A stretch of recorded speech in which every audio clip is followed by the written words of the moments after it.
আমি একজন শিক্ষক। এই চাচা এখানে খুব নিরিবিলি পরিবেশ, গাছের নিচে পেঁয়াজের দোকান দেয় এবং এখানকার পেঁয়াজের খুব ঐতিহ্যবাহী এবং অর্ডার দেয়। আমি বরাবর মাঝে মাঝে বিকেল বেলা করে আসি, এখানকার পেঁয়াজি খাই। আমি সাপাহার থেকে এসেছি এখানে পেঁয়াজি খাওয়ার উদ্দেশ্যেই। এর আগে অনেক আগে একবারে চাচার এক দোকানে পেঁয়াজি খেতে এসেছিলাম। চাচার পেঁয়াজি অনেক টেস্টি, অনেক ভালো। আমরা তো অনেক বছর ধরে পেঁয়াজি খাচ্ছি, প্রায় বিগত 25-28 বছর ধরে। চাচার পেঁয়াজি খুব সুন্দর এবং দূর দূরান্ত থেকে অর্ডার দিয়ে পর্যন্ত পেঁয়াজি খেতে আসে।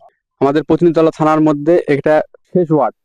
এই দাদুর দোকানে সবাই পেঁয়াজি খেতে আসে দূর দূরান্ত থেকে।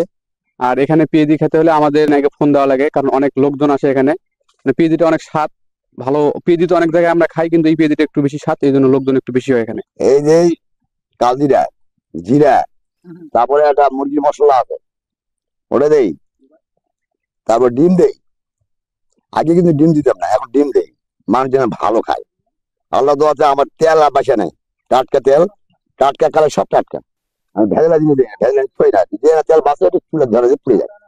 তো আজ পর্যন্ত আমাদের 28 বছর কেউ পেঁয়াজির নাম কেউ বলতে পারে।